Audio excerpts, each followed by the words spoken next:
new Renault Megane R.S.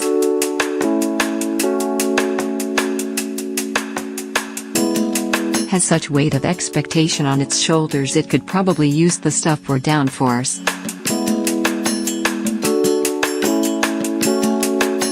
There are two very good reasons why, and they're parked right next to it on display at its launch. The two previous generation Renault Sport Meganes are all-time great hot hatches, benchmarks for handling, feel, feedback and excitement.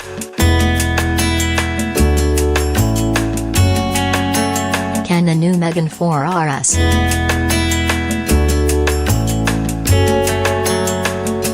possibly measure up?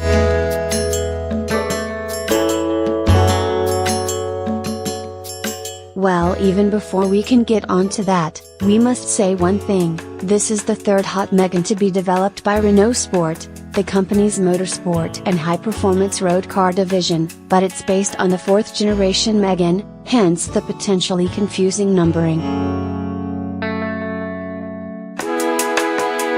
While the previous RS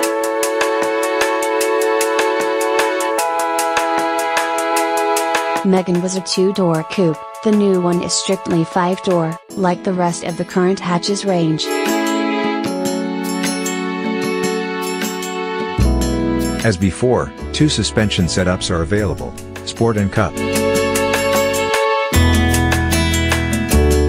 UK prices are yet to be confirmed at the time of writing, but expect the range to start from circa £29,000 for a base manual car with sport suspension.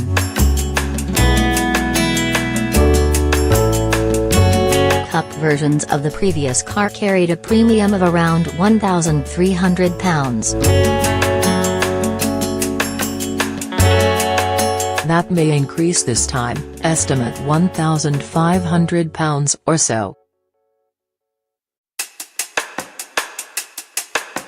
So far we've tested the Sport on the road, with the auto gearbox, and the Cup on the track, with the manual. Technically it's called the Renault Megane R.S. if you stick to the official nomenclature. Its predecessor had a 2.0-liter turbo engine, but the new car downsizes to a lighter aluminium 1.8 turbo, the same one found in the Alpine A110 sports car, also developed by Renault Sport. It develops 276 bhp and 288 pounds-foot, an impressive specific output for its size and more than the previous Ultimate Megane trophy, but in today's power-crazed hot hatch market that's quite a deficit to the likes of the 296 bhp Seat Leon Cooper 300, 316 bhp Honda Civic Type R and 345 bhp Ford Focus RS. The smaller, mostly aluminium engine has saved weight, but a few pounds have been put back on by a new four-wheel steering system.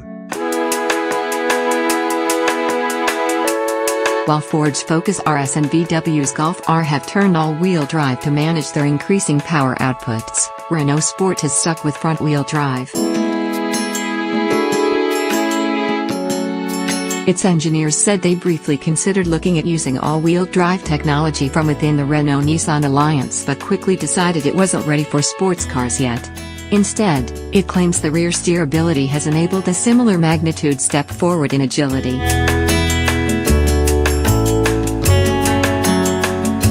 While the Cup is the exciting one, the regular sport setup is just as important to the Megane RS.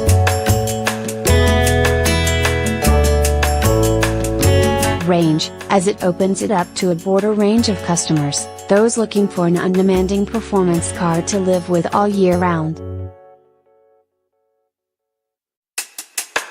Golf GTI, 308 GZ, Focus Street and Leon Cooper territory, in other words. We widen the customer base with both cars. The sharper you tune a car for the track, the harder it is to live with on the road. We don't want to lose customers for everyday use, project manager Loic Fuvre told Car.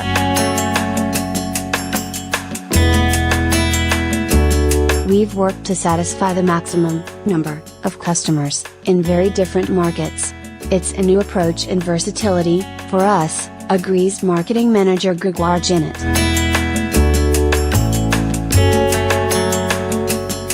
It's not exactly the same customer as the Cup.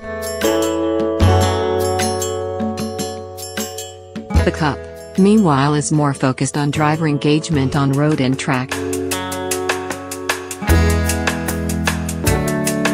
Natural rivals would be the likes of Honda's Civic Type R, Ford's Focus RS and the performance pack-equipped version of Hyundai's i30N.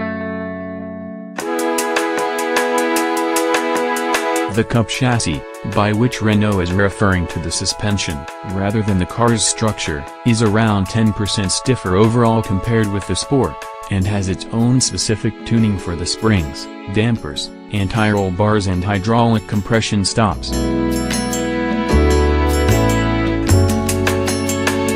Cup cars also get a mechanical limited slip diff, and the option of lighter multi-material brakes. Handy note, the Sport version is orange with regular alloys, Cup is yellow with black alloys. Below 37 miles per hour, or below 62 miles per hour if the car's in race mode, the rear wheels turn in the opposite direction to the fronts, by as much as 2.7 degrees. This helps the nose dart into corners quicker or negotiate tight corners more easily. It also gives the car an incredibly tight turning circle for its size, which we found genuinely useful in town.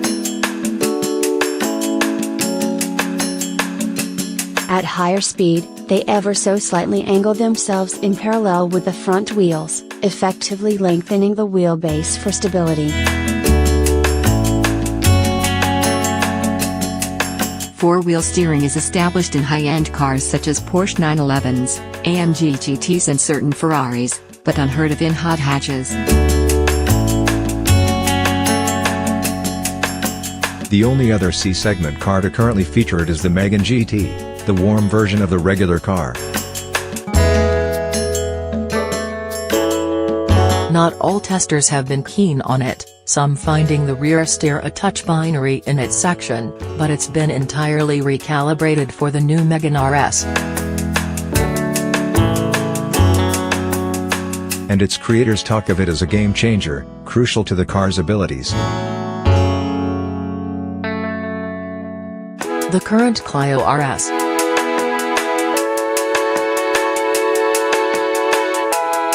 is available only with a paddle-shift dual-clutch auto gearbox, a manufacturing decision that wasn't universally popular with fans. The Megane offers the choice of a full manual H-pattern, or EDC, efficient dual clutch, both with 6 speeds. To appease purists even further, the manual gearbox comes with a manual handbrake, too. The auto has an electric parking brake switch. The manual gearbox is the exact same one used in the previous RS. Megane, but the lever now has a shorter throw and tighter gate, making it feel more precise. It's reliable, and we had good feedback from customers that the ratios were well suited to track and road, transmission engineer Sébastien Nori says. An auto option is crucial for markets like Australia and Asia. The new car will be offered in as many as 50 markets, and part of its remit is to appeal to as many different buyers as possible. their will, by the end of 2018, with close to 300 bhp and the Cup chassis as standard along with a few other minor go-faster tweaks. It may or may not have a crack at the front-wheel drive Nürburgring production car lap record, which the previous two RS Meganes have both held in the past.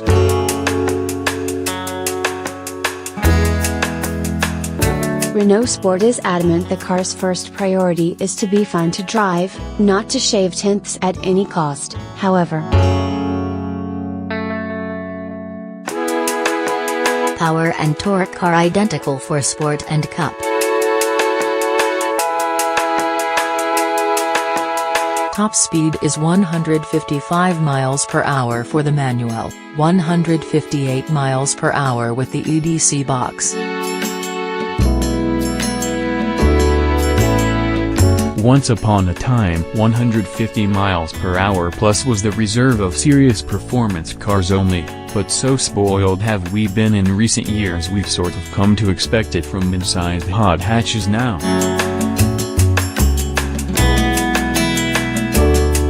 And that's how it feels in practice. It's quick enough in a straight line, but doesn't blow you away. The Civic Type R, one of the most extreme hot hatches of the bunch at the moment, charges on to 169 miles per hour and feels every bit as fast as that sounds. Renault Sport's priorities were different for this car. Its engineers say the Megane's development was all about being fun to drive in corners, not in a straight line, that they prioritize torque delivery over outright power, and that they're not interested in joining the horsepower arms race for the sake of it. And really, that makes perfect sense. In the main, excellent, if not as enthralling as its predecessor. As a fun but well-rounded, all-seasons hot hatch it fulfills its brief well. It rides well, it's agile and fun to drive. Subjectively, I doubt you'd have more fun in a Golf GTI and it's surprisingly refined, with very little tire roar or engine drone making its way into the cabin at a cruise. The four-wheel steering is subtle in its operation, more so than an AMG GT, for instance, and you quickly tune into it, and forget it's there. I do feel the new car is missing a little of the immediate steering feel of its predecessor, though. The old car's steering was so alive, so clear in its feedback that you felt like you could feel every pebble under its front tires. In the new car there's the slightest glaze of fuzziness that wasn't there before. It could be the four-wheel steer, could be the redesigned front axle, could be a bit of both, but the wheel doesn't give you quite as high definition a picture of the road surface as it used to. But what's missing in feel is made up for in response. Four-wheel steer has enabled Renault Sport to speed up the steering rate, and the amount of lock you need to put in has been reduced, especially in tight corners. The turning circle is city car small, too. Unlike some of its rivals, the Megane R.S. uses passive dampers rather than electronically controlled adaptive shocks, and its rear suspension is a torsion beam while the Civic's is independent. The ride is really very supple in sport trim, and yet the car corners very flat, a product of the four-wheel steer, Renault Sport's engineers say. The car's project manager Loic Fuvry says they'd rather sell 2 suspension setups with passive dampers and get them both right than use electronic dampers, which he describes as being always a compromise. On the strength of this car's ride-handling ratio, his point of view makes sense. The Autobox feels more convincing than that of the Clio RS, shifting unobtrusively by itself, while in manual mode the engine's keen rev response allows snappy feeling downshifts.